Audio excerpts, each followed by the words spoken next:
안녕하세요. 오늘 당신과 함께 좀 깊이 들여다볼 이야기가 있는데요. 이게 사실 아주 개인적이면서도 많은 분들이 공감하실 수 있는 그런 상황일 것 같아요. 네, 안녕하세요. 바로 배우자랑 같이 일하면서 동시에 이제 육아랑 가사노동까지 다 하는 그 어려움에 대한 이야기입니다. 보내주신 글을 보니까 남편분이 업무를 지시하고 아내분이 이걸 수행하는 과정에서 갈등이 좀 있으신 것 같아요. 그 감정들까지 한번 자세히 들여다보면서 이 복잡한 상황의 핵심이 뭘지 같이 좀 파악해보죠. 네, 좋습니다. 우선 처한 상황을 좀 짚어볼게요. 남편분 회사 일을 돕고 계신 거죠. 그러면서 아이 둘 키우고 온종일 집안일에 애들 픽업에 정신 없으시겠어요? 그렇죠. 눈코 뜰 새 없죠. 네. 근데 그런 와중에 중간중간 남편분이 시킨 업무까지 처리를 하셨는데 돌아온 말이 이게 한 거냐? 라거나 이게 최선이냐? 이런 비판적인 질문이었다는 거죠. 아, 정말 힘들죠, 그러면. 네, 정말 속상하고 힘 빠지는 순간이셨을 것 같아요. 바로 그 지점이 중요합니다. 이게 단순히 업무 피드백으로만 볼 게 아니거든요. 아, 그런가요? 네, 남편분 발언 있잖아요. 너 생각을 넣지 마라, 라든지 상사가 이렇게 말해도 기분 나쁜 티 낼 거냐, 이런 말들. 이건 딱 부부관계랑 직장 상하관계, 이 두 역할이 막 충돌하면서 생기는 전형적인 갈등이에요. 이 경계가 모호해지는 거죠. 아, 그 경계요. 네, 이게 흐려지면 사실 어떤 기준으로 소통해야 할지, 평가해야 할지 혼란스러워지고 그러면서 존중이 쉽게 사라질 수 있어요. 특히 그 아내분이 느끼는 노력 있잖아요. 다른 온갖 일들 사이에서 틈틈이 해낸 거.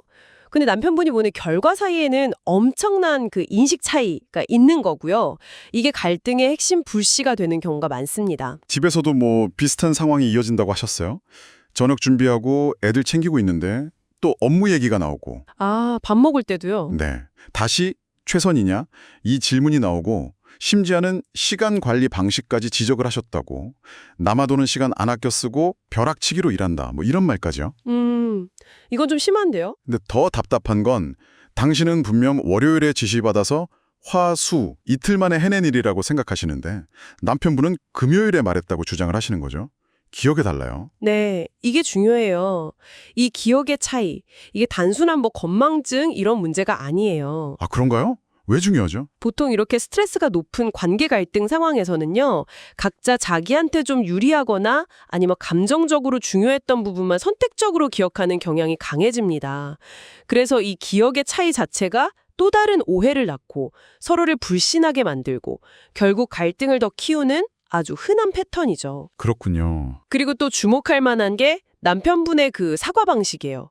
말 기분 나쁘게 한 건 미안하다고 하셨다면서요. 네, 딱 그렇게만요. 그렇죠.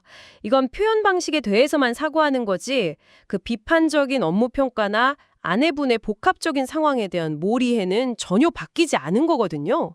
오히려 급하게 한 게 티가 난다고 막 비난을 이어가고 결국엔 자기가 직접 하겠다고 선언해버리잖아요. 이건 진정한 사과나 문제 해결 의지로 보기는 좀 어렵죠. 어떻게 보면 관계 단절을 암시하는 걸 수도 있고요. 아, 듣고 보니 그러네요. 결국 당신은 남편에게 시키는 일 대충 했고 일도 너무 못해서 마음에 안 들게 하는 그냥 도라이 이런 취급을 받는다고 느끼시는 거예요. 깊은 좌절감이랑 분노를 표현하셨어요.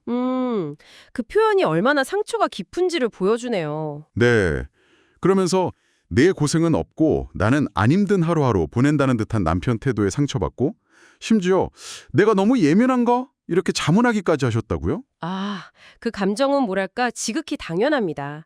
그건 업무 능력의 문제가 아니에요. 그보다는 당신의 존재 자체, 그러니까 일과 가정 모두에서 쏟아붓는 그 엄청난 노력과 기여가 전혀 인정받거나 존중받지 못한다고 느낄 때 나타나는 감정적 소진 상태에 가깝다고 봐야 합니다. 감정적 소진이요? 네. 그냥 피곤한 거랑 좀 달라요. 지속적인 정서적 압박, 몰이해 속에서 에너지가 완전히 고갈되고 좀 냉소적으로 변해가는 그런 상태를 말해요. 특히 가장 가까운 사람, 배우자이자 또 동료잖아요. 그런 상대에게 기본적인 이해나 지지를 못 받으면 그 소진감은 극대화될 수밖에 없죠. 정리를 좀 해보면 이 배우자와의 업무 관계에서 비롯된 여러 문제들이 막 얽혀 있는 것 같아요. 네, 복합적이죠. 가사나 육아를 병행하는 어려움에 대해서는 깊은 몰이해가 있는 것 같고 그리고 업무 지시나 평가 기준도 좀 불명확하고요. 그렇죠. 무엇보다 서로에 대한 그 감정적인 지지 시스템이랄까? 그런 게 좀 부재한 상황인 것 같습니다. 네, 정확히 보셨습니다. 마지막으로 이런 질문을 한번 던져보고 싶어요. 네. 혹시 이 모든 갈등의 근본 원인에는 일과 가정 내 역할 분담에 대해서 두 분이 서로에게 품고 있는, 하지만 한 번도 제대로 털어놓고 이야기 나눠본 적 없는 그런 암묵적인 기대치의 차이가 있는 건 아닐까요? 아, 암묵적인 기대치요? 네, 그 눈에 보이지 않는 기대치의 차이를 수면 위로 좀 꺼내서 솔직하게 대화해보는 것. 어쩌면 그게 관계 개선의 가장 중요한 첫걸음이 될 수 있지 않을까. 한번 이 질문을 곱씹어 보시면 좋겠습니다.